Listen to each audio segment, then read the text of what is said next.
Yung mga sinasabi po nating existing practice na ngayon na ginagawa nila ay ano po ang legal basis nun? Po, napakaganda po ng tanong ng ating pinunong minorya. At yan po, alam niyo po, dito po sa aking kaliwa, kung titingnan niyo po, dahil ang sabi ko po sa kanila, Ginoong Pangulo, tayo po ay haharap sa bar tatner, mathematician pa. Kaya kailangan po, battery ng mga auditors ang kailangan po natin dito sa kaliwa. Ano po?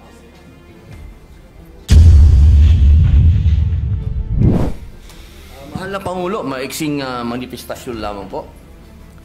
Opo, Please proceed. Ginoong Pangulo, matiyaga pong naghihintay ang inyong lingkod na matalakay po ang matagal na pong nabinbin. Ito pong patungkol po sa medical cannabis bill.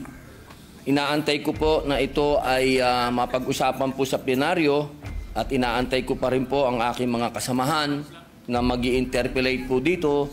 Nais ko lamang pong magtanong kung hanggang kailan po ako mag-aantay sa interpelasyon. Napakahalaga po sa akin ng bill na ito. I have been patiently waiting for my medical cannabis bill to be discussed in plenary, but unfortunately not one of my colleagues is prepared to interpolate this measure. Be that as it may, I will be waiting here for the availability of my colleagues to interpolate. Yun lamang po, maraming salamat po. Thank you, Senator Padilla. Yes, Minority Leader. Mr. President, the minority is always prepared. It's a matter of scheduling by the majority leader. Yes. May we ask the Majority Leader if it is in the agenda for today? Yes, Mr. President, it's in the agenda, but we are prioritizing those measures that are already in the advanced stage, Your Honor, Mr. President. Yes, maybe we can ask our colleagues if they are ready to interpolate the measure of Senator Padilla. Maybe we can ask the members of the majority first if those who are scheduled to interpolate the bill of Senator Padilla.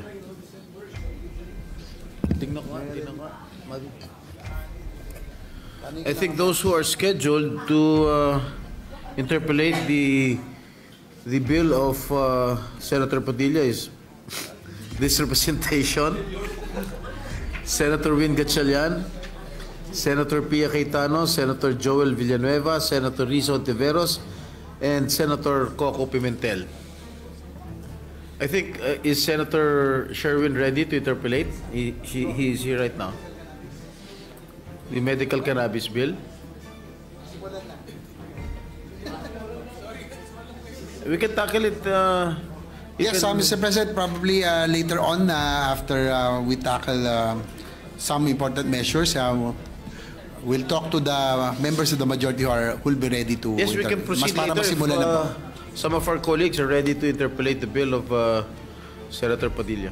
Maraming salamat po uli sa ating pinunong minorya sapagkat napakahalaga po ng panimulang salita sa usapin nito sapagkat ito pong ating isinusulong, ito po ay bunga ng isang revolusyon na naganap sa ating bayan na ipinaglalaban po ang kaban ng bayan. Ibig pong sabihin, ito pong COA na atin pong binabanggit dito, Ginoong Pangulo, ito po ay napakahalaga ng papel nito sa ating bayan. Sapagkat kung atin pong babalikan ang kasaysayan ng ating bansa, nabuo ang revolusyon dahil sa kapabayaan, pangungurakot, pagnanakaw, lahat na po, sabihin na natin, kaya po nagbunga ng revolusyon. At kung titingnan po natin sa 1987 Constitution, napakalaki po ng papel ng COA. Ang sabi po dito sa Article 9, Constitutional Commission, ayan po letter D, Commission on Audit. Ayan po. Ginoong Pangulo, ang sabi po dito, the Commission on Audit shall have the power, authority, and duty to examine, audit, and settle all accounts pertaining to the revenue and receipts of and expenditures or uses of funds and property owned or held in trust by or pertaining to the government or any of its subdivisions, agencies, or instrumentalities, including government-owned or controlled corporations with original charters on a post-audit basis. Medyo mahaba-haba po ito. Kasi kasama po dito, pati po yung mga state colleges, lahat po ay sakop ng COA, Ginoong Pangulo. Ngayon, meron lang po tayong pinagdadaanan na, siyempre po, sa takbo po ng panahon, mahal na Pangulo, Tama ba ito? hindi naman po pwede na magmula po 1987 na nagawa po itong saligang batas, ang pinakamataas na batas dito sa ating bayan, hindi po nagkakaroon ng mga hakbangin para palakasin pa ang binigay na kapangyarihan sa COA. Alam niyo po, Ginoong Pangulo, ang atin pong COA ay masasabi po natin na international na ang kanilang standard. Dahil sa amin pong mga ginawang pagdinig, ang COA po ay miyembro at palagi ang uma-attend ng mga international seminars at studies patungkol po sa pag-audit. Ang kailangan lang po natin ngayon, mga mahal kong kababayan, ay yung kapangyarihan na ibinigay po sa kanila ay palakasin natin. Hindi inuulit ko po Hindi po natin dinadagdagan. Wala po yan, bawal po yan. Ang gusto po natin, mahal na Pangulo, ay palakasin po yung mga ibinigay sa kanilang kapangyarihan. Kaya meron po dito sa ating panukala na mga bago pong probisyon. Pero ito pong mga probisyon nito, mahal na Pangulo, hindi na po ito bago. Meron pong ilan na pinapractice na, meron pong ilan na masasabi nating bago. Pero yung pong mga bago na yun, pagka atin pong pinag-usapan, ay parang hindi na rin bago. Kaya po, aking mahal na Pangulo at ang atin pong pinakamamahal din na pinunong minorya na pagka binalikan po natin ang kasaysayan, ako po ay talagang punong-puno ng kaligayahan sapagkat ang tatay po ng ating pinunong minorya at ang tatay ko po'y magkasama. Sila po'y magkasama nung panahon ng revolusyon. Kaya ito pong pinag-uusapan natin ay parang continuation po ito kung ano ang pinaglaban ng aming mga ama. Kaya ako po, mahal na Pangulo, hindi ko po sinasabing ako po'y eksperto, hindi po ako magaling sa batas, hindi din po ako mathematician, hindi din po ako auditor, ako po'y isang revolusyonaryo. Kaya ang hinihingi ko po sa aking mahal na kaibigan, sa ating pong pinunong minorya, ay maging kapartner ko po siya dito sa paglinang ng panukala na ito. Sapagkat naniniwala po ako na ang pinaglaban ng aming mga ama hanggang ngayon, ito po ang natatanging lamang panglaban ng taong bayan sa korupsyon. Ito lamang pong COA. Maraming salamat po, Ginoong Pangulo. Salamat po. At marami na pong nasagot dun sa opening statement ng ating sponsor, ang ating mga concerns. Pero ito pong ating panukala ay isa po itong code. Opo. Tama po. So, ang gusto ba natin mangyari dito na lahat ng ating gustong malaman tungkol sa government auditing ay dito natin makikita at mahanap sa panukalang ito? Opo. Okay. Alam niyo po, katunayan po, mahal na Pangulo, noong nagsagawa po kami ng pagdinig, napaka eye-opener po Sapagkat marami po talaga na hindi naman nasasaad sa batas, pero kanila na po itong isinasagawa at ginagawa na po nila. Ang kailangan po natin ngayon na Ginoong Pangulo, maging batas po para mas lalo pong maging masabi pong matalim ang kanilang ipin po. Pero yung mga sinasabi po nating existing practice na ngayon na ginagawa nila ay ano po ang legal basis nun? Opo. Kasi ito ba'y, siyempre, bago nila ginawa yan, kinover muna nila sarili nila ng, ano ba tawag, circular ba? Opo, Is it circular. O, Opo. sige. Ano po ang legal basis ng Commission on Audit sa para sa kapangyarihan nila sa pag-issue ng circular? Opo, napakaganda po ng tanong ng ating pinunong minorya. At yan po, alam niyo po, dito po sa aking kaliwa, kung titingnan niyo po, dahil ang sabi ko po sa kanila, Ginoong Pangulo, tayo po ay haharap sa bar Tatnatcher. Mathematician pa. Kaya kailangan po, battery ng mga auditors ang kailangan po natin dito sa kaliwa. Ano po?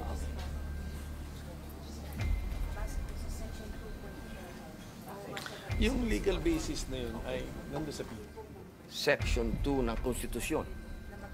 Opo. Dito po, sa nakalagay po sa ating konstitusyon, sa Section 2 po, ng letter D, the Commission on Audit, dito po sa Section 2, number 2, sabi po dito, the Commission shall have exclusive authority subject to the limitations in this article to define the scope of its audit and examination, establish the techniques and methods required therefore. Yun po, nasa konstitusyon po, mahal naming Pangulo, na sinasabi po dito, meron po silang karapatan na maggawa ng mga techniques, establish techniques, methods sa pangalan po ng circular. Apo. Yung susunod, yung mas importante rin po. Sige po, basahin ko na po. Baka kasi English baka may Tagalog kasi dito. Meron kasi Kaya nga po, ang sana ating may konstitusyon Tagalog tayo. actually ay nakabandato dyan na merong Tagalog version ng ating konstitusyon. Sige po, pwede po natin gamitin yun. Tagalog sana para maintindihan ng ating mga kababayan. Masyado akong spoken in dollar. Tagalog. Tuloy ko muna po sa English. Sige po. Due to insistent public demand. Therefore, and promulgate accounting and auditing rules and regulations, including those for the prevention and disallowance of irregular, unnecessary, excessive, extravagant, or unconscionable expenditures or uses of government funds and properties. Malinaw po dito, Ginoong Pangulo. Ito po naman sa Tagalog, dapat magkaroon ang komisyon ng tanging otoridad batay sa mga katakdaan sa artikulong ito na magtakda ng saklaw na audit at pagsusuri nito, magtatag ng mga kaparaanan at pamamaraan na kinakailangan ukol doon at maglagda ng mga tuntunin at alituntunin sa pagtutuos at pag-audit kabilang ang mga ukol sa paghadlang at di pagpaghintulot sa mga paggugol o paggamit ng mga salapi at ari-arian ng pamahalaan na tiwali, hindi kinakailangan, labis-labis, maluho o hindi makatwiran. Yun po, Ginoong Pangulo. So, sa ngayon po, ang COA, aside from the circulars that they have issued, and aside from the constitutional basis in the 1987 Constitution, ano po ang batas na nag-govern sa kanilang mga kilos? Sa ngayon po ay Sa ang ngayon, saligang yes. batas. At siyempre po, yung pong nakaraan, nung panahon po ng tayo pa po ay nasa panahon pa ng Marcos Sr., meron po tayong Presidential Decree 1445. Opo, doon po nagbase halos... Opo. And that is a 1978 law. So, ibig na, ang gusto natin na sabihin ngayon, ang basic and fundamental auditing code na sinusunod ng COA sa ngayon is a 1978 law. Opo, opo. Yung 1978 auditing code na yan, paano naman siya binago ng mga detalye na nandun sa 1987 Constitution?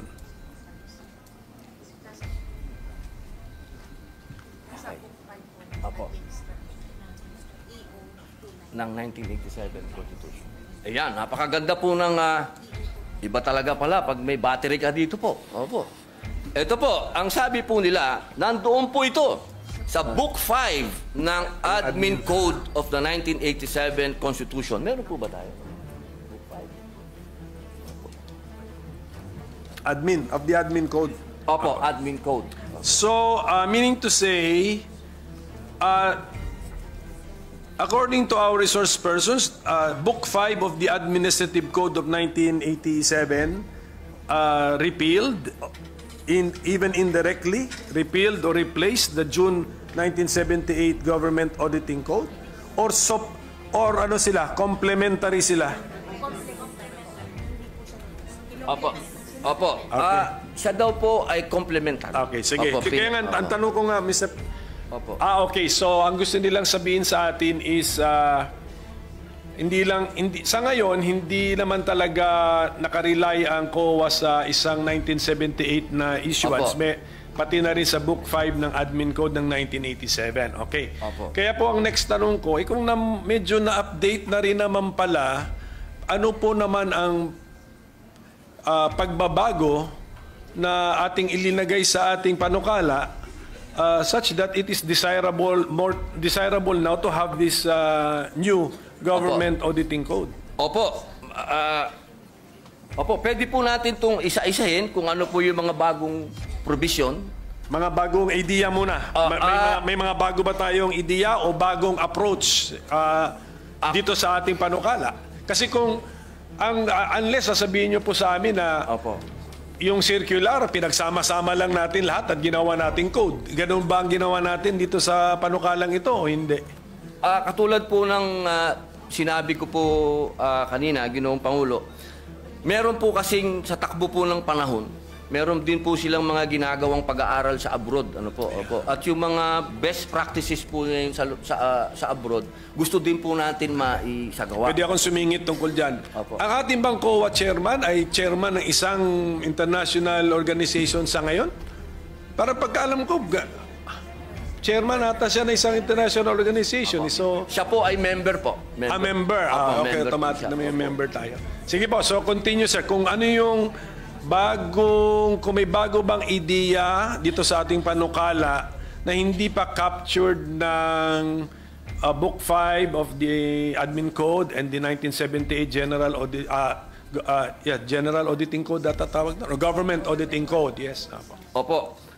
Kasi po may mga kaso po din, marami din pong mga bagong na desisyon ng Supreme Court na mga kaso po na nakakapag-define po ng mga kailangan sundin ng COA o sundin ng mga tao po. Opo. Kaya kailangan po yung mga batas na bago, ito pong ating ginagawa na mapalakas po para maisama na rin po yung mga Supreme Court rulings po na may kinalaman po sa COA at yung mga practices na rin po ngayon ng COA na ginagawa na rin po nila na maging batas po. Opo. Siguro po, Mr. President, maganda yon.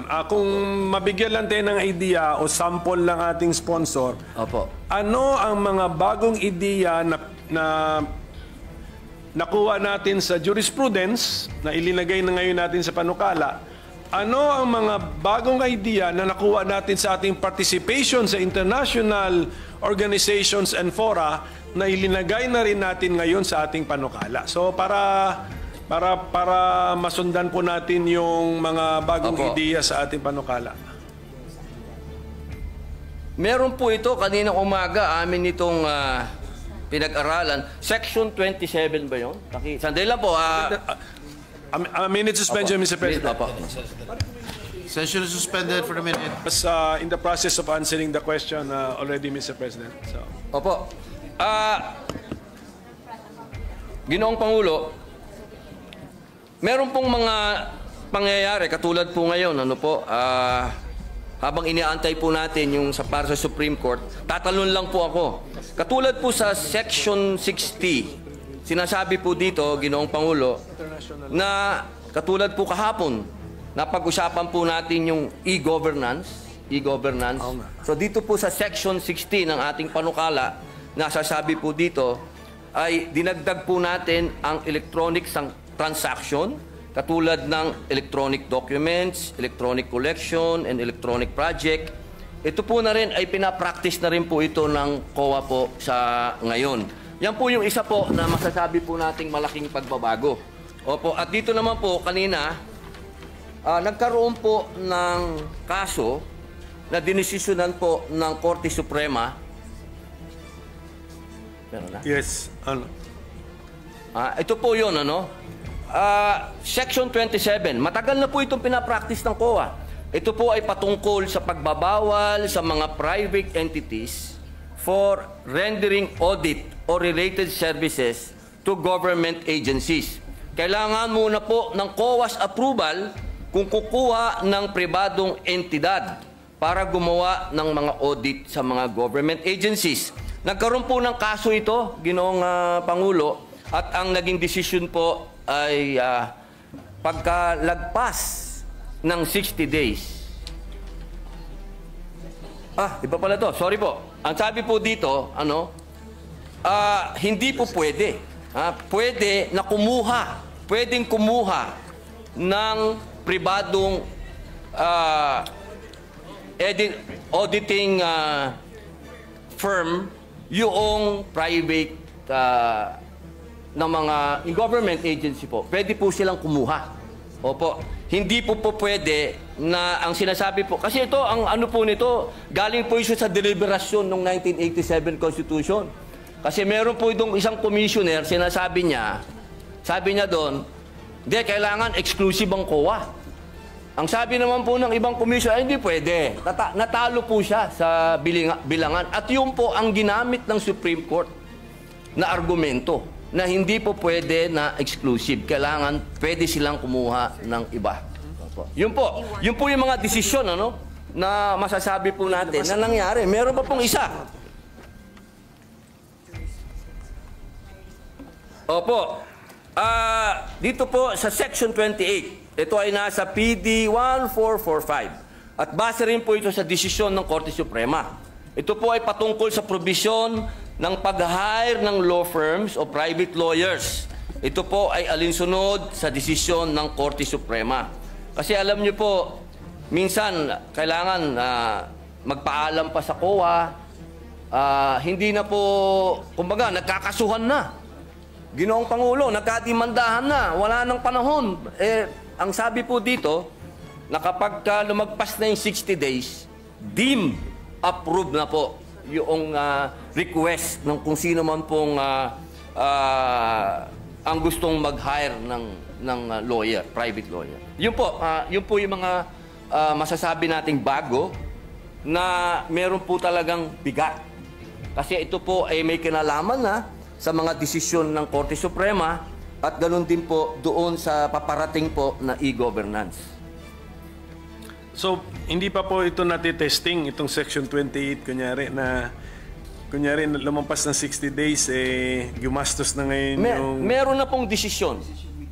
Meron na pong desisyon ang Supreme Court. So, sa ngayon, disallowed. Pero ang COA, wala pa po. Ilalagay po natin ngayon sa batas. Kaya nga, kung wala ito, kaya sa ngayon, disallowed. Hindi pwede. Kung pagbabasihan po yung desisyon ng Supreme Court, what was the decision? Allowed? The Supreme Court allowed the expense of government in the hiring of private lawyer or 60 days. Or sustained the 60 decision? days po So even the 60 days is in that decision? Hindi ako familiar po sa decision na yan. Opo. So, okay. Oo. Yun po, malinaw po yun eh. Malinaw po, Ginoong Pangulo, na halimbawa po, katulad po ng Pisan, di ba? Pisan, nag-hire po sila ng lawyer nila, lumagpas po, hindi po, ang nangyari ang tagal po, ano, hindi po nila maantay-antay yung approval ng COA. Ang sabi po, 60 days deemed approved na po yun. Pag lumagpas. Okay. Ngayon, kinaklaro natin dito. Opo. Sige po. How about sa international best practices? Meron ba tayong napulot doon na linalagay ngayon natin dito sa ating panukala? Ano pong tawag? Section 26. Ayun! Nako, ito po yung pinakamaganda na pinag-usapan po namin. Ako gusto ko po ito. Kasi maraming lugar na hindi napupuntahan ng COA. Nakalagay po dito sa Section 26. Institutionalizes COA Citizen Participating Audit Program. Ito po yung Deputized Citizen Participatory Office. Since 2016 pa po ito, ginagawa nyo na. Opo, nagde-deputize po sila. Opo, ng mga mga CPA po, no? Tawag po nila CPA, mga opo. Kaya po ito po ay napakaganda sapagkat marami pong lugar dito sa ating bayan ang hindi po napupuntahan, Ginoong Pangulo. So ito pong participation ng civil society organizations na natin ay linilimit natin sa remote and critical areas. Bakit hindi natin gawin as a general rule?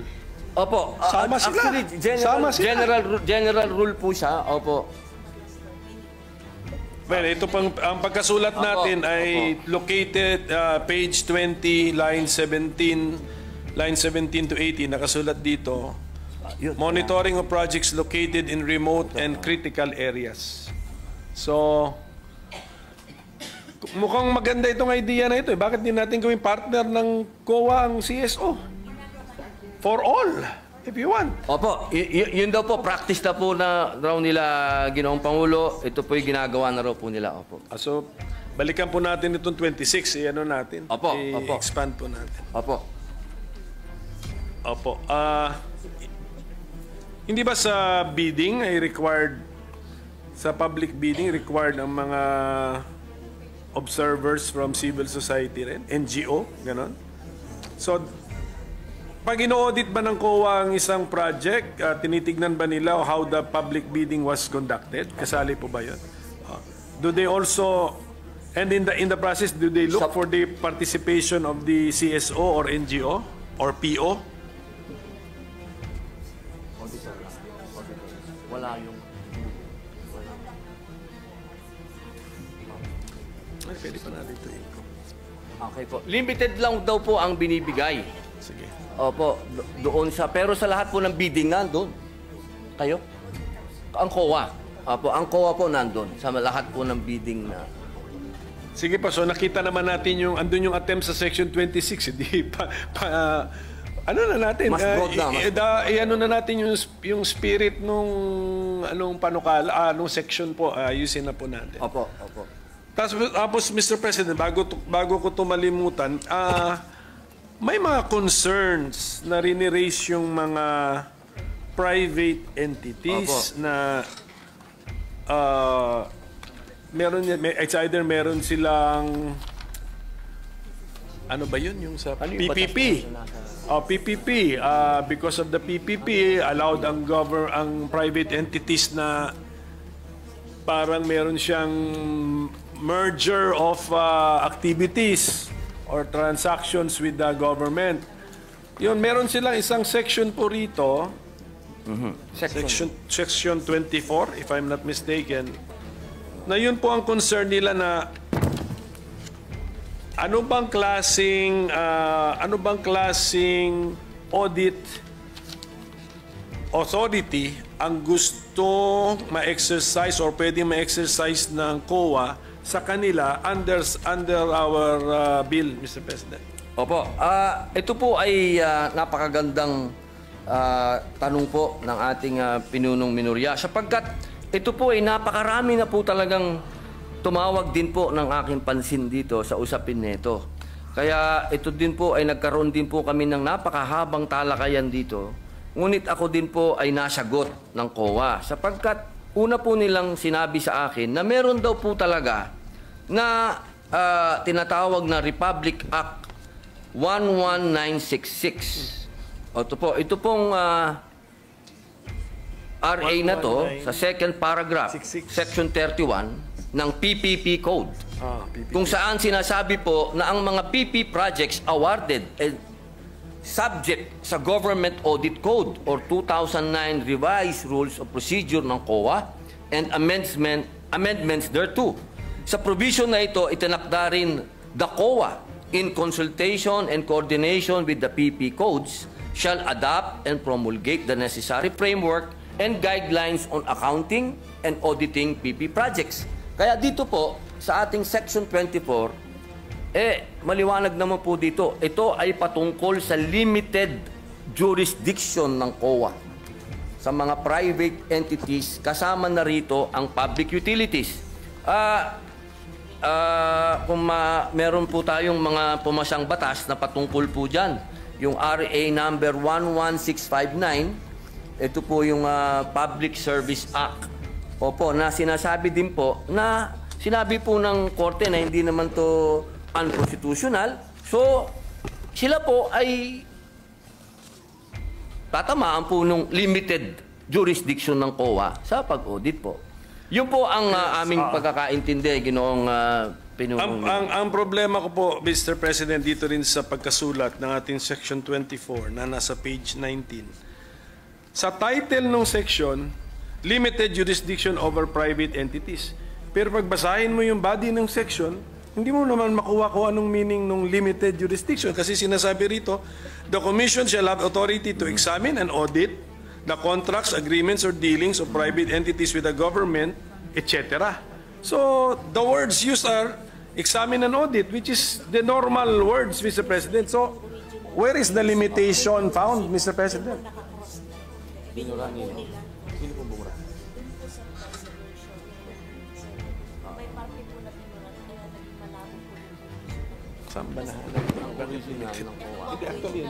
Maganda po ng naging talakayan dito sa amin.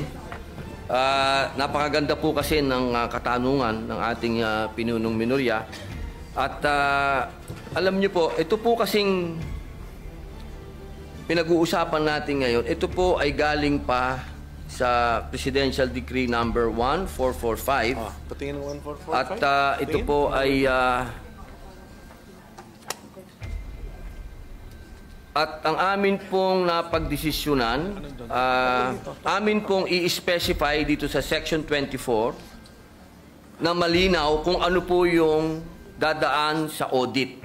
Ibig pong sabihin, kung ano lamang po yung dinapuan ng pera ng gobyerno, doon po sa PPP, doon lang po sila may karapatan na mag-audit. Kung saan lang po dumapo yung pera po ng gobyerno. Pero maliban po doon, wala po silang pwedeng silipin doon po patungkol doon sa private na kumpanya. Pero sa ngayon po ating sponsor na sa pagkakasulat ngayon, medyo hindi yan limited jurisdiction. Opo. Tama, okay, Opo, sige opo. po. At least, tinatanggap po ng ating So, malalaman lang natin ito or kung kami ba, ang ating mga kasama ba ay sasang-ayon sa amendment, kung marinig na namin kung paano natin mahuhuli yung konsepto ng limited jurisdiction. Opo. Sige po. Opo. So at least maganda po yan at malaking bagay na po yan na yung parang agam-agam nila, yung worry nila, concern na... Opo. Natural po yung kanilang pag-aalala sapagkat sila po ay mga investor din po. Siyempre po, kailangan din natin alagaan yung mga investor. Pero wag po silang malumbay at wag po silang mag-alala. At lahat po ng pwedeng gawin ng COA patungkol lamang po sa pera ng gobyerno po. Ngayon po, yung konsepto ng right sizing, nakaka-discuss lang natin, parang nasa bill din yun. Pero yung kahulugan ba ng right sizing na gamit natin sa panukalang ito, kaparehas nung right sizing na sinabi po ng ating Senate President na dinipensahan niya yung kanyang panukala. Opo, alam niyo po, kung mapapansin niyo po, kasama po ako ng ating Ginoong Pangulo doon sa right sizing sapagkat naniniwala po tayo doon. Pero kanina po sa kanyang paliwanag, malinaw din po na sinabi niya, hindi po ibig sabihin nun na tayo po ay magbabawas o ano. Kung hindi, pipiliin po yung mga tao talaga na talagang sila po yung magpe-perform. Yung talaga pong may mga kakayahan. Yung tunay po na masasabi po natin na madi-deserve po nila kung magkano po yung natatanggap nilang sweldo mula po doon sa ahensya ng gobyerno. Kaya ako po ay nakasuporta po doon. At dito po, sa kasalukuyan, naririnig ko po ang aking lupon at kanila pong naisagutin ang inyo pong katanungan. Opo.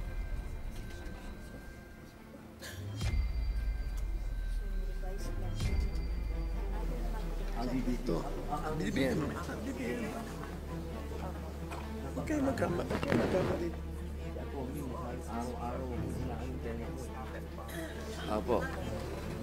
Katunayan po, Ginoong Pangulo, lahat po ng aksyon ng COA na may kinalaman po sa organisasyon po nila, ito po ay dumadaan po sa DBM. Yun, Opo. Ito po ay ina-approve ng DBM. Ang kanila pong tinatawag na revised plantilla. Opo. Wala po silang pagmamalabis po na ginawa patungkol po sa right size. Hindi natin binabago yon. Yung authority ng DBM na daanan ng kanilang ideya o proposal at magbigay ng approval ay nandito po sa ating panukala. I-retain natin yon. Opo. Opo. Kasi meron po akong, kunyari po nasa page 17, lines 5 to 7. 5 to 7. Yes, the commission proper may effect changes in the organization and functions of the commission as it may deem necessary in the exercise of its fiscal autonomy in order to carry out its constitutional mandate. Hindi po ba pwede itong ma-interpret? Kasi dun sa word na organization, pati function nga eh. Hindi ba pwedeng ma-interpret ito na pwede na nilang hindi hintayin ang desisyon ng DBM? At saka yung functions na ito, pwede ba nilang baguhin itong code na ginagawa natin, Mr. President? Okay, okay. Ginoong Pangulo, ito pong provision ng 5 to 7. Line 5 to 7. Page 17. Apo. Opo. The commission proper may effect changes in the organization and function of the commission as it may deem necessary in the exercise of its fiscal autonomy in order to carry out its constitutional mandate. Opo, yun po ang kasagutan po nila. Nasa special provision daw po ito ng GAA. Hindi, paano nga to na paano interpretation po nito? The commission, the COA can create additional positions and not need the DBM's approval because meron silang exercise of fiscal autonomy? Opo, basta hindi lang po sila lumalagpas sa budget. Basta nandun lang po sila sa budget. Eh, paano sila nabigyan ng budget? In the first place, di ba kung kinocompute ang budget, PS, MOE, capital outlay, also. Pero lahat po yun, Ginoong Pangulo, dumadaan pa rin po sa DBM yun lahat. Opo, upon approval po ng DBM. So ang gusto natin sabihin, ito pong paragraph na ito ay nasa GAA at lumalabas yan year after year after year. Check mo. Special provision po, pwede po natin basahin. Sige po, titingnan na lang po natin. Basta, oo, kasi ayaw natin ng ayaw Opo. natin ng Doon po ba sa... Oh, sige, pakitingin na lang po yung... Opo. Doon po ba? Pati po ba sa special provision ay binanggit ang fiscal autonomy? Ito po. Tingnan natin. Opo. Aha. Page. Saan to? Page 11. Andito? Apa, dahil po.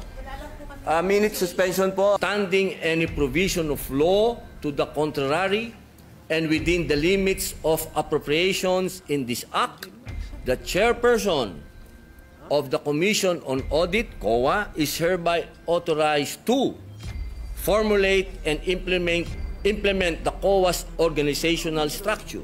B. Fix and determine the salaries, allowances, and other benefits of the COA personnel in accordance with the rates and levels authorized under RA number 6758 as amended and RA number 6686 as amended. And C. Create new positions, transfer an item, or make other adjustments in the personal services itemization whenever public interest so requires.